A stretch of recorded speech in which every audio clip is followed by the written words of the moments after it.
എല്ലാരും ഈ പുനർജന്മം അല്ലെങ്കിൽ കഴിഞ്ഞ ജന്മം ഇതൊക്കെ പറയെങ്കിലും നമുക്കറിയില്ല എന്തായിരുന്നു നമ്മള് ലാസ്റ്റ് ലൈഫിൽ അല്ലെങ്കിൽ ഇനി ഒരു ലൈഫ് ഉണ്ടെങ്കിൽ എന്താ ഒന്നും അറിയില്ല.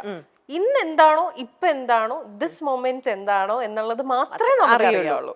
അപ്പം ഈ ഒരു മൊമെന്റ് മിസ്സാക്കാതെ അത് ഏറ്റവും ബ്യൂട്ടിഫുൾ ആയിട്ട് ജീവിച്ചു തീർക്കുക എന്നുള്ളതേ ഉള്ളൂ. അതെ, അപ്പൊ ഞാൻ വിശ്വസിക്കുന്നത് ലൈഫ് ഇസ് ഡെഫിനറ്റ്ലി ബ്യൂട്ടിഫുൾ. എല്ലാം നല്ലത് നടക്കുമെന്നല്ല, പക്ഷെ ആ നമ്മുടെ ഇപ്പൊ ലൈഫിൽ മോശം കാര്യങ്ങൾ അല്ലെങ്കിൽ നമ്മൾ ഒട്ടും പ്രതീക്ഷിക്കാത്ത കാര്യങ്ങൾ സംഭവിക്കാം. അത് വരുമ്പോഴേ ചിലപ്പോൾ നമ്മൾ ലൈഫിൽ മറ്റു കാര്യങ്ങളുടെ വാല്യൂ നമുക്ക് മനസ്സിലാക്കി തരുള്ളൂ. പലതും നമ്മൾ റിയലൈസ് ചെയ്യുന്ന ഒരു പോയിന്റ് ആണത്. അതാണ് നമ്മൾ ചിലർ പറയും ദൈവം പരീക്ഷിക്കുകയാണ്. കറക്റ്റ് ആണ്, അത് ദൈവമാണോന്നൊന്നും എനിക്കറിയില്ല, പക്ഷെ അതൊരു പരീക്ഷണ ഘട്ടമാണ്. അത് കടന്നു വരുമ്പോഴേ നമുക്ക് പലരുടെയും വാല്യൂ മനസ്സിലാവുള്ളൂ, നമ്മുടെ വാല്യൂ ചിലപ്പോൾ നമുക്ക് മനസ്സിലാവുള്ളൂ, പല കാര്യങ്ങളുടെയും വാല്യൂ മനസ്സിലാവുള്ളൂ. അപ്പൊ I think life is beautiful. ഇത്ര അധികം ലൈഫിനെ ബ്യൂട്ടിഫുൾ ആക്കുന്ന ഒരു ഫാക്ടർ ഏതാന്ന് ചോദിച്ചാൽ എന്തായിരിക്കും? എനിക്ക് തോന്നുന്നു at the end of the day നമ്മൾ ഒരു ദിവസം ഫുള്ള് ഫിനിഷ് ചെയ്തിട്ട് if you can sleep peacefully, I think that is the best part. അതിപ്പം എല്ലായ്പ്പോഴും നമുക്ക് സാധിക്കണം എന്നില്ല, പക്ഷെ we always have to choices. ഒന്ന്, ടു ചൂസ് ഹാപ്പിനെസ്. നമ്മുടെ ഇപ്പൊ ലൈഫിൽ നമ്മൾ പറയും, ഒരു എക്സാമ്പിൾ പറയാം, ഇപ്പൊ നമ്മളെ കുറിച്ച് നല്ലത് കൂടെ നിന്ന് കൂട്ടുകാരൊക്കെ നമ്മൾ ചിലപ്പോൾ പിരിഞ്ഞൊക്കെ പോവാറുണ്ട്, അല്ലെങ്കിൽ എന്തെങ്കിലും വളരെ ക്ലോസ് ആയിട്ടുള്ള ആൾക്കാരുമായിട്ട് നമ്മൾ വഴക്കൊക്കെ ഇടാറുണ്ട്. ഒരു സംഭവത്തിലായിരിക്കും ചിലപ്പോൾ നമ്മൾ ഭയങ്കരമായിട്ട് വഴക്കിട്ട് പിരിയുന്നത്. പക്ഷെ അതിനു മുമ്പ് അവർ നമുക്ക് ചെയ്തിട്ടുള്ള പല നല്ല കാര്യങ്ങൾ ഇതെല്ലാം നമ്മൾ ആ ഒരു സംഭവം കൊണ്ട് മറന്നു പോകും. സോ അവിടെയാണ് നമുക്ക് ചെറുതായിട്ട് പാളിപ്പോകുന്നത്. എത്രയോ നല്ല കാര്യങ്ങൾക്കിടയിൽ നമ്മൾ എന്തൊക്കെ പോസിറ്റിവിറ്റീസ് നമ്മുടെ ലൈഫിൽ സംഭവിച്ചു എന്ന് പറഞ്ഞാലും ഒരു നെഗറ്റീവ് സംഭവിച്ചാൽ ചിലപ്പോൾ നമ്മൾ അവിടെ സ്റ്റക്കായി പോകും. അത് ചെയ്യേണ്ട ആവശ്യമില്ല, അതങ്ങ് വിട്ടേക്കുക, ജസ്റ്റ് ഇഗ്നോർ ഇറ്റ്. അതേപോലെ ഇപ്പം ഈയിടെ എല്ലാവരും ഇൻസ്റ്റാഗ്രാമിൽ ഇതേപോലെ തന്നെ കടയിലേക്ക് എന്തോ ഒരു ഫോൺ കോൾ വരിക, എന്തോ മോശമായിട്ട് സംസാരിക്കുക, ആ ഒരു ഇഷ്യൂ അതെന്തായിരുന്നു ആക്ച്വലി അറിയാം? അത് ഞങ്ങൾ ഇതുപോലെ ഒരു ദിവസം കട ക്ലോസ് ചെയ്തോണ്ടിരുന്ന സമയത്ത് അറൌണ്ട് ഒരു 7 o'clock ടൈം ആയപ്പോ കടയുടെ നമ്പറിലേക്ക്, കടയുടെ നമ്പർ പബ്ലിക് ആണ്, കടയ്ക്ക് 3 നമ്പേഴ്സ് ഉണ്ട്, കോണ്ടാക്ട് നമ്പേഴ്സ്. അപ്പൊ അതിലെ ഒരു നമ്പറിലേക്ക് കോള് വരുന്നു.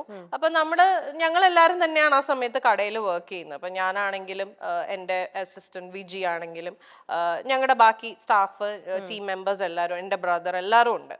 അപ്പോൾ കോള് വന്നു. അപ്പൊ ആ സമയത്ത് അവിടെ ഫ്രീ ആയിട്ട് നിന്നത് Vijiya. She's my all in all ആണ്, എൻ്റെ assistant manager, everything. She also comes to the ഷോപ്പിലും ഹെൽപ്പ് ചെയ്യുന്നുണ്ട്. അപ്പൊ അവളാണ് ആ സമയത്ത് കോൾ എടുക്കുന്നത്. സോ അതൊരു നോർമൽ ഫോൺ നമ്പറിന്ന് വന്ന, മൊബൈൽ നമ്പറിന്ന് വന്ന കോള്. അപ്പൊ നമ്മൾ കസ്റ്റമർ ആണെന്ന് വിചാരിച്ച് എടുക്കുന്നു.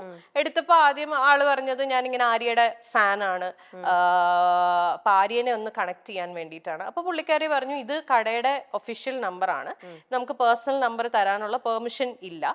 സോ അപ്പൊ ആള് പറഞ്ഞു ഒരു വർക്ക് പ്രോജക്റ്റിന്റെ കാര്യം ഡിസ്കസ് ചെയ്യാൻ വേണ്ടിയിട്ടാണ്. ആൾ ഇംഗ്ലീഷിലാണ് സംസാരിക്കുന്നത്, ഭയങ്കര നല്ല ലാംഗ്വേജ് ആണ്. നമ്മൾക്ക് ഒരിക്കലും നമ്മൾ എക്സ്പെക്ട് ചെയ്യില്ല ലൈക്ക് ഇങ്ങനെ ഒരു ട്രാൻസിഷനിലേക്ക് മാറുന്നുള്ള നമ്മൾ എക്സ്പെക്ട്. ഭയങ്കര നല്ല രസമായിട്ടാണ് അയാൾ സംസാരിച്ചുകൊണ്ടിരുന്നത്. അപ്പം അയാൾ പറഞ്ഞു എനിക്ക് I need to discuss a project with her, so I really need to connect with her, can you help me out എന്നാണ് ചോദിച്ചത്.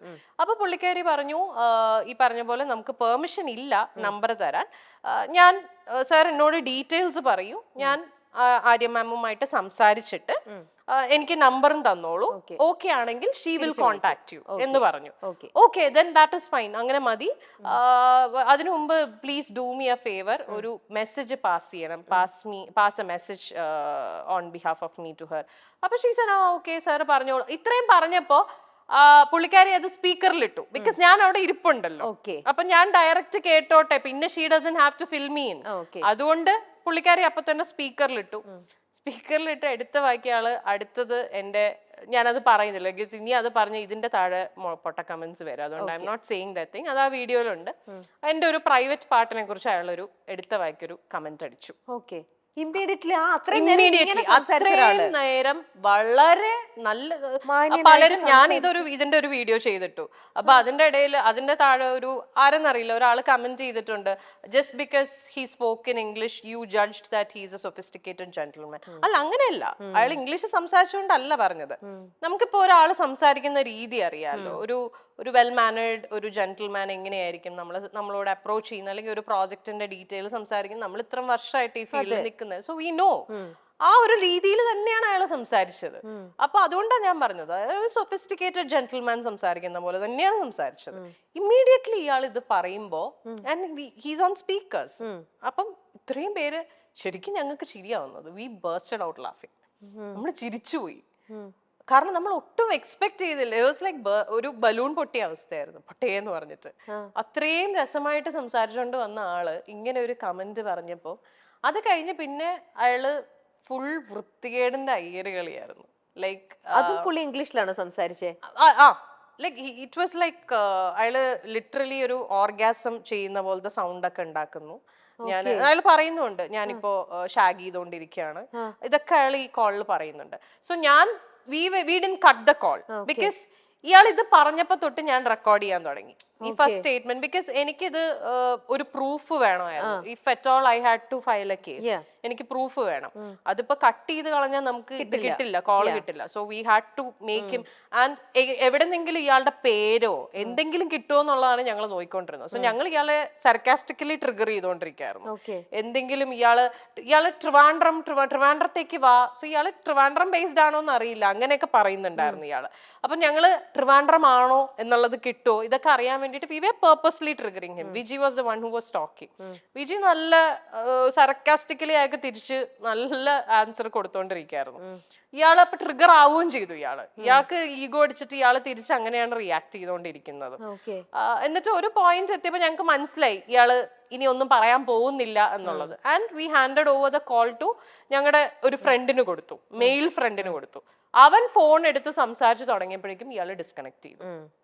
He disconnected the call. So maybe initially he thought ഞങ്ങൾ രണ്ട് പെണ്ണുങ്ങൾ മാത്രമേ ഉണ്ടായിരുന്നുള്ളൂ എന്നുള്ള ഇതിലാണോ ഇയാള് സംസാരിച്ചുകൊണ്ടിരുന്നതെന്ന് അറിയില്ല. ഇയാള് ചിലപ്പോൾ വിചാരിച്ചിട്ടുണ്ടാവും സാരിക്കടയല്ലേ, ആണുങ്ങളൊന്നും ഉണ്ടായിരിക്കില്ല, പെണ്ണുങ്ങൾ മാത്രമേ ഉണ്ടാവുള്ളൂ എന്നുള്ള ഇതിലായിരിക്കും. ബട്ട് ആ ഒരു ആണിന്റെ സൗണ്ട് കേട്ട ഉടനെ ഇയാള് ഡിസ്കണക്ട് ചെയ്തിട്ട് പോയി. We did file a case. നമ്മൾ കേസൊക്കെ ഫയൽ ചെയ്തു, പക്ഷെ പിന്നെ അതൊന്നും ആയില്ല. അപ്പൊ ഇത്രയും ഈ ഒരു ത്രൂ ഔട്ട് ഈ ഒരു ഇൻസിഡന്റിന് മാത്രമല്ല, ഇപ്പൊ പറഞ്ഞ അനുസരിച്ചിട്ട് വിജി എന്ന് പറയുന്ന ഒരാൾ ലൈഫിൽ ഫുൾ ടൈം ഇങ്ങനെ ഒരു സപ്പോർട്ടിംഗ് സിസ്റ്റം പോലെ കൂടെ ഉണ്ട്. ഇഫ് യു ഡോണ്ട് മൈൻഡ് വിജിനെ നമുക്കൊന്ന് ഇങ്ങോട്ട് വിളിക്കാൻ പറ്റുമോ? Yes please. വിജി വില്ലിംഗ് ആണോ വരാൻ? ജസ്റ്റ് ഒന്ന് വരാൻ ഓക്കെ ആണോ? Right here. അപ്പൊ വിജിത ഇതാണ് വിജി. ഇത് ആക്ച്വലി ഞാൻ പരിചയപ്പെടുത്തുന്നതായിരിക്കും കറക്റ്റ്. എന്താ അറിയോ ചേച്ചി, ഈ ഒരു കോളിന്റെ ഇഷ്യൂ വന്ന് നമ്മൾ വീഡിയോ ചെയ്തിട്ടല്ലോ. സോ ഞാൻ അതൊരു യൂട്യൂബ് വീഡിയോ ആയിട്ടാണ് ചെയ്തിട്ടത്. Basically to give an awareness also. എല്ലാവരും കണ്ടന്റ് എന്ന് പറയുന്നു 100% കണ്ടന്റിന് വേണ്ടി തന്നെയാണ് വീഡിയോ യൂട്യൂബിൽ എന്റെ ചാനലിൽ തന്നെ ഇട്ടത്.